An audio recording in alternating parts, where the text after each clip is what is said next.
नमस्कार मित्रांनो, स्वागत आहे तुमचं केमिस्ट्री बाय स्वामी सर या आपल्या यूट्यूब चॅनलमध्ये. विद्यार्थी मित्रांनो, बघता बघता आज आपली CETची परीक्षा सुरू झालेली आहे आणि आज 11 एप्रिल मॉर्निंग शिफ्टचा पेपर झालेला देखील आहे आणि याबरोबरच आफ्टरनून शिफ्टचा पेपर सुरू देखील आहे. सो मॉर्निंग शिफ्टच्या विद्यार्थ्यांनी जे काही परफॉर्मन्स दाखवलेलं आहे, जे काही त्या ठिकाणी रिप्रेझेंटेशन केलेलं आहे, त्या विद्यार्थ्यांना ज्यावेळी मी रिव्ह्यूज घेतलेले आहेत त्यावेळी नेमका पेपर कसा होता तर त्यांच्या ज्या क्वेरीज किंवा त्यांनी जे रिव्ह्यूज दिलेले आहेत ते मी तुम्हाला सांगतो की बऱ्याच जणांचं म्हणणं होतं की मॅथमॅटिक्स थोडा टफ लेवलकडे होता, केमिस्ट्री हा इझी टू मॉडरेट होता आणि फिजिक्स पण टफच होता. सो प्रत्येक विद्यार्थ्याचं म्हणणं वेगळं राहणार आहे आणि त्यापैकी बऱ्याच विद्यार्थ्यांना मी जे विचारलं की केमिस्ट्रीचा पेपर कसा होता तर बऱ्याच जणांनी केमिस्ट्रीचा पेपर हा ठीक होता, बरा होता असं सांगितलं होतं. सो ज्या विद्यार्थ्यांनी मला काही क्वेश्चन्स पाठवलेले आहेत, पेपर ॲनालिसिस हे खूप महत्त्वाचं असतं. कारण आता उद्या ज्यांची शिफ्ट आहे, 12 तारखेला उद्या कुठलेही पेपर नाहीत, पण 13, 14, 15, 16, 17, 18, 19 किंवा 26पर्यंत PCBचे सुद्धा जे पेपर्स आहेत त्या विद्यार्थ्यांसाठी आजच्या या शिफ्टचं ॲनालिसिस खूप महत्त्वाचं आहे. भले आपल्याकडे सगळे क्वेश्चन्स नसतील, परंतु जे काही त्यांच्या मेमरी बेस्ड क्वेश्चन्स त्यांनी पाठवलेले त्याच्यावरून तुम्हाला उद्या नेमकं काय वाचायचं. जसं 2025 आता बऱ्याच विद्यार्थ्यांनी ज्यांनी पेपर दिला त्यांचं असं म्हणणं आहे की सर 2025चे क्वेश्चन्स बरेच रिपीट झालेले आहेत, फक्त व्हॅल्यू चेंज करून आम्हाला 2025चे क्वेश्चन्स दिले गेलेले आहेत आणि त्यामुळं आपल्याला PYQs खूप महत्त्वाचे आहेत. आपण या यूट्यूब चॅनलवरती तर खूप सारे पेपर्स देखील 2025चे अपलोड केलेले आहेत, ते सुद्धा तुमच्या फायद्याचे ठरणार आहेत. अजूनही ते पेपर्स तुम्ही पाहिले नसतील आपल्या यूट्यूब चॅनलवरती विथ सोल्युशन्स तर नक्की जाऊन पहा. आणि विशेष महत्त्वाचं, आपण प्रत्येक दिवशीच्या प्रत्येक शिफ्टचं ॲनालिसिस, पेपर ॲनालिसिस आणि मॅक्स टू मॅक्स क्वेश्चन्स इथं आणण्याचा प्रयत्न देखील करणार आहे, ज्यामुळं तुम्हाला येणाऱ्या सेकंड अटेम्प्टला मेमध्ये होणारी जी CET आहे त्याला पण फायदा होईल. आणि दुसरी महत्त्वाची गोष्ट, कशावर फोकस करायचा आहे ह्या गोष्टी तुमच्या लक्षात राहतील. So why it is important to analyse the paper of today's exam.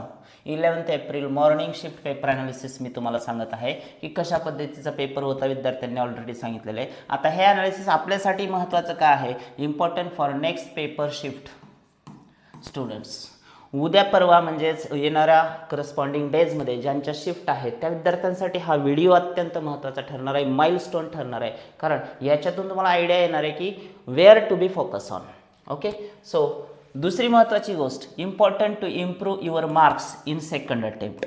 का बरं आपण हे सगळे शिफ्ट ॲनालिसिस आपण पाहणं गरजेचं आहे, का बरं आत्ता या एप्रिलमध्ये होणाऱ्या CET परीक्षेचे क्वेश्चन्स आपल्याला माहिती असणं गरजेचं आहे. कारण मे महिन्यात आपला लगेच सेकंड अटेम्प्ट असणार आणि तो अत्यंत महत्त्वाचा असणार आहे. कारण या शिफ्टमध्ये ज्यांचा परफॉर्मन्स पुअर राहिला आहे किंवा वीक राहिलेला आहे त्या विद्यार्थ्यांना आणखी एक चान्स लगेचच पुढच्या महिन्यात आहे. त्यामुळे पेपर ॲनालिसिस पाहायला अजिबात विसरू नका. आणि हे करत असताना आपल्या यूट्यूब चॅनलवरती डेली व्हिडिओज येत आहेत, तुमच्या काउन्सिलिंग संदर्भात येत आहेत, आपल्या CET केमिस्ट्री संदर्भात येत आहेत. तर अजूनही चॅनलला सबस्क्राईब केलं नसेल तर मित्रांनो 1 सेकंदाचा वेळ काढून सबस्क्राईब करायला अजिबात विसरू नका. दुसरी महत्त्वाची गोष्ट, हे व्हिडिओज जर तुम्हाला खरंच आवडत असतील, महत्त्वाचे वाटत असतील, इन्फॉर्मेटिव्ह वाटत असतील, CETच्या दृष्टीने इम्पॉर्टंट असतील तर तुमच्या इतर मित्रमैत्रिणींना देखील अवश्य सबस्क्राईब करायला सांगा, त्यांना देखील हे व्हिडिओ शेअर करा. ओके, तिसरी महत्त्वाची गोष्ट, सेकंड अटेम्प्टसाठी महत्त्वाचं आहे.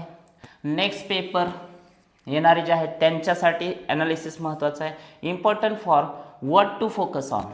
आता जे विद्यार्थी येणाऱ्या काळामध्ये, येणाऱ्या दिवसामध्ये पेपर देणार आहेत त्या सगळ्या विद्यार्थ्यांसाठी नेमका फोकस कुठं करायचा. फॉर एक्झाम्पल आपण केमिस्ट्रीवरती फोकस करतोय तर केमिस्ट्रीच्या कुठल्या पॉईंट्सवरती, कोणत्या टॉपिकवरती आपल्याला जास्त ट्रेस करायचा आहे हे तुम्हाला लक्षात येईल. आणि जसं जसं नेक्स्ट पेपर्स येत जातील आपल्या चॅनलवरती तुमच्या लक्षात येईल की कोणत्या पॉईंटवरती जास्त रिपिटेशन होते. पहा, एक स्टुडंट आहे आमचे सायली पवार, तिने काही क्वेश्चन्स या ठिकाणी मला पाठवलेले होते. आता हे मेमरी बेस्ड क्वेश्चन्स आहेत, तुम्ही बघू शकताय. Which types of bonds are present in secondary structure of proteins. तर हा क्वेश्चन सरळ सरळ फ्रेंड्स बायोमॉलिक्युल्समधून आलेला होता, हो की नाही. बायोमॉलिक्युल्सचा क्वेश्चन प्रोटीनच्या स्ट्रक्चरल बॉन्डिंगवरती हा क्वेश्चन होता. 1 मिनिटासाठी आपण डायरेक्टली आपल्या टेक्स्टबुककडे जाऊयात. पहा, बायोमॉलिक्युल्स टॉपिकमध्ये तुम्ही जर बघितलं म्हणजेच कुठल्या छोट्या छोट्या आणि पूर्ण 100% पेपर जो आहे मित्रांनो तो कशावरती आहे, हा टेक्स्टबुक ओरिएंटेड आहे. केमिस्ट्रीचा पेपर जो आहे तुम्ही जर इथं पाहिलं बायोमॉलिक्युल्स ओके जाएंगे अमाइंस के बाद आएगा बायोमॉलिक्युल्स. चलो, स्ट्रक्चर ऑफ प्रॉपर्टीज ऑफ ग्लुकोजच्या पुढे येईल आपल्याकडं प्रोटीन्स.